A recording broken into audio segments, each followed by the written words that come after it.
quelles sont les 3 manières pour pouvoir identifier ses qualités et versus ses défauts.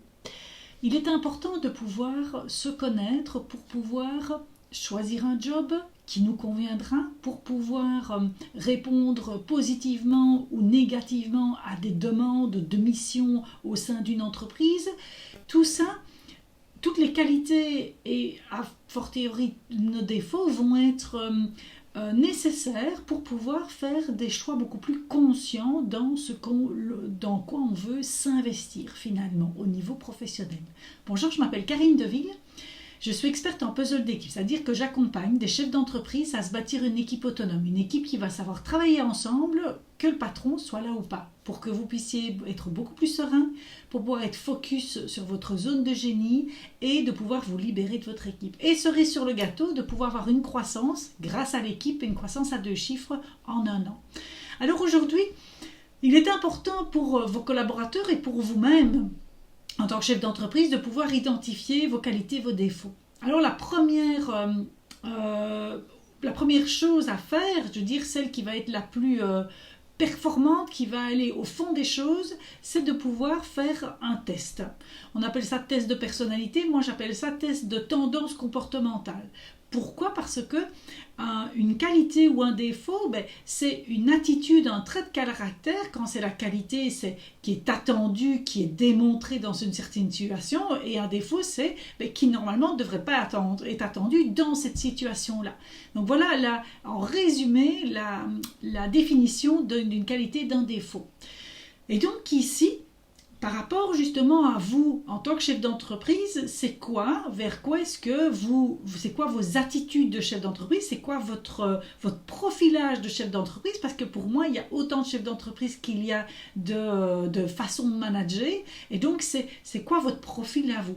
Et idem pour vos collaborateurs, c'est important qu'eux le sachent pour pouvoir réagir adéquatement et savoir dans quoi il a ses forces et dans quoi il vaut peut-être mieux qu'il passe la main ou qu'il travaille avec quelqu'un d'autre pour être en complémentarité. Et donc ici, la première étape, c'est la plus performante, c'est de passer un test. Moi par exemple, je suis formée pour l'AEC disque. AEC, ça signifie arc-en-ciel, et le disque, c'est 4 couleurs. On a les 4 couleurs en nous et c'est de savoir comment elles se marient ensemble. Si vous voulez faire un test avec moi, je vous propose plutôt là-bas au-dessus, soit de me le mettre en commentaire, soit de cliquer alors sur le lien qu'il y aura dans le descriptif.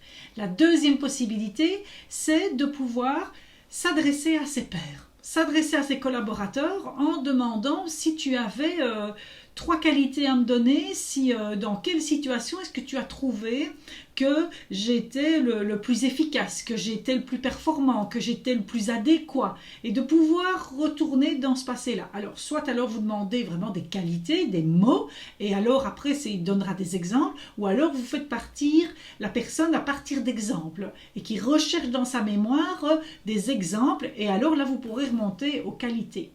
Et puis vous pouvez faire une troisième chose, c'est de faire l'exercice vous-même.